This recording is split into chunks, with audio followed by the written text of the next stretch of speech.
Ya baik, shalom, selamat malam. Di sini saya akan mempresentasikan hasil dari tugas komunikasi bisnis. Komunikasi verbal dan non-verbal.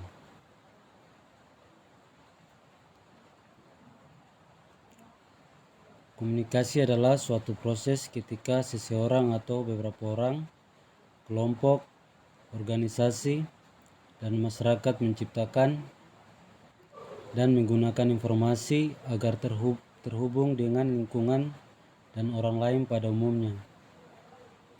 Komunikasi dilakukan secara lisan atau verbal yang dapat dimengerti oleh kedua belah pihak. Butuh rujukan apabila tidak ada bahasa verbal yang dapat dimengerti oleh keduanya. Komunikasi masih dapat dilakukan dengan menggunakan gerak-gerik tubuh atau menunjukkan sikap tertentu.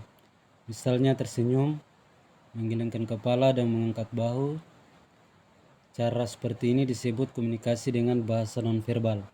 Komunikasi menurut para ahli diantaranya seperti yang disebut oleh Anwar Arifin.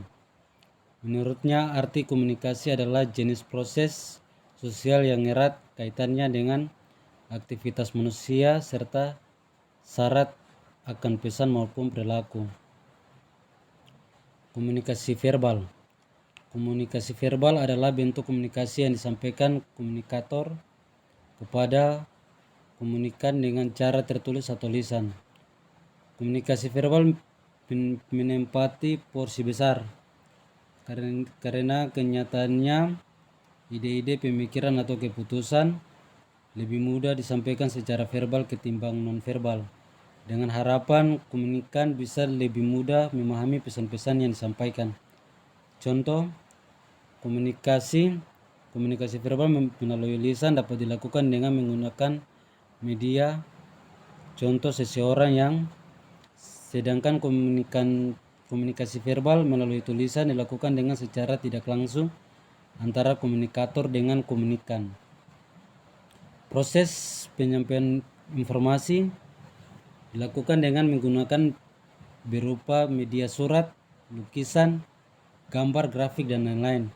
Simbol atau pesan verbal adalah semua jenis simbol yang menggunakan satu kata atau lebih.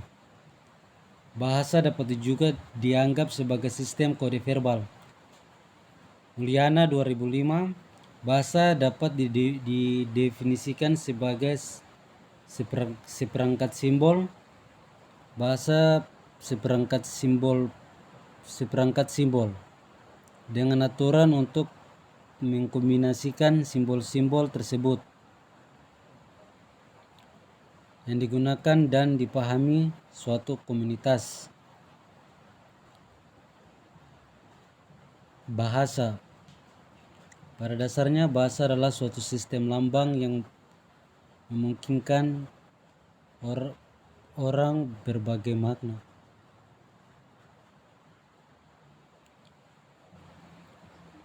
Dalam komunikasi verbal, lambang bahasa yang dipergunakan adalah bahasa lisan, tertulis pada kertas ataupun elektronik.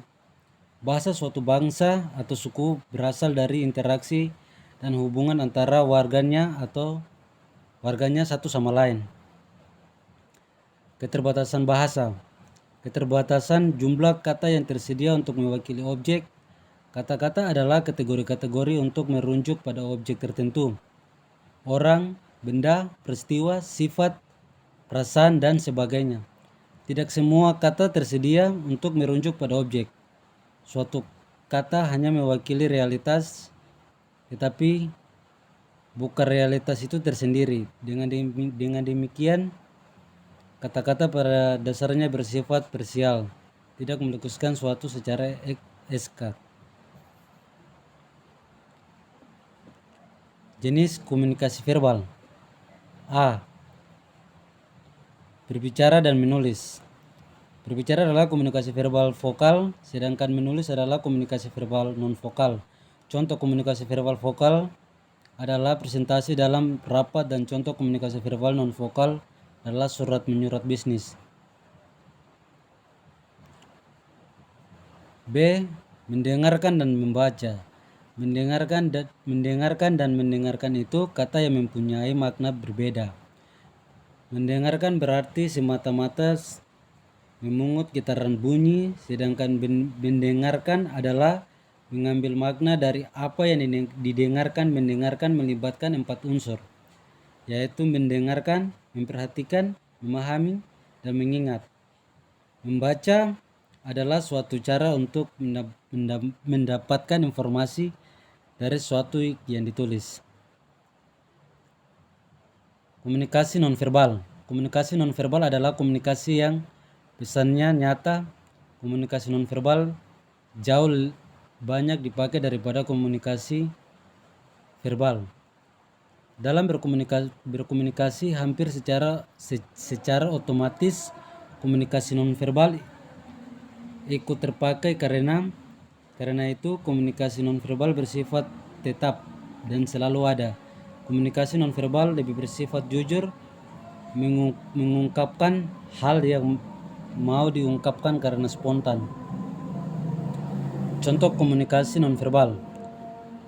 Sentuhan dapat termasuk bersalaman, menggenggam tangan, perciuman, sentuhan di punggung, mengelus-eluskan, pukulan, dan lain-lain. Gerakan tubuh. Dalam komunikasi nonverbal, kinestik atau gerakan tubuh meliputi kontak mata, ekspresi wajah, isyarat, dan sikap tubuh. Gerakan tubuh biasanya digunakan untuk menggantikan suatu kata atau phrase, misalnya mengangguk untuk mengatakan ya, untuk mengilustrasikan atau menjelaskan sesuatu, menunjukkan perasaan. Vokalik atau paralangue adalah unsur nonverbal dalam suatu ucapan, yaitu cara berbicara. Contohnya adalah nada bicara, nada suatu suara, keras atau lemahnya suara.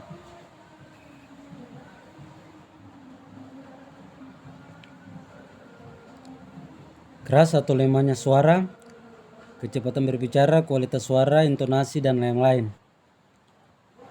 Perbedaan antara komunikasi verbal dan nonverbal. Dalam pemikiran Don Stacks dan kawan-kawan ada 3 perbedaan utama di antara keduanya, yaitu kesengajaan, pesan singkat, simbolisme dalam tindakan atau pesan, dan pemrosesan mekanisme. Kesengajaan satu perbedaan utama antara komunikasi verbal dan nonverbal adalah persepsi mengenai niat. Pada umumnya niat ini menjadi lebih penting ketika kita membicarakan lambang atau kode verbal. Fungsi komunikasi verbal dan nonverbal. Meskipun komunikasi verbal dan nonverbal memiliki perbedaan-perbedaan, namun keduanya dibutuhkan untuk berlangsungnya tindak komunikasi yang efektif. Fungsi dari lambang verbal maupun nonverbal adalah untuk memproduksi makna yang komunikatif. Fungsi lain dari komunikasi nonverbal adalah mengatur pesan verbal. Pesan-pesan nonverbal berfungsi untuk mengendalikan sebuah interaksi dalam suatu cara yang sesuai dan halus, seperti misalnya agungkan kepala selama percakapan berlangsung. Selain itu, komunikasi nonverbal juga memberi penekanan kepada pesan verbal, seperti juga memberi penekanan kepada pesan verbal, seperti mengancungkan kepala, tangan, dan akhirnya fungsinya komunikasi nonverbal adalah pelengkap pesan verbal dengan mengubah pesan verbal seperti tersenyum untuk menunjukkan rasa bahagia kita. Sekian dan terima kasih.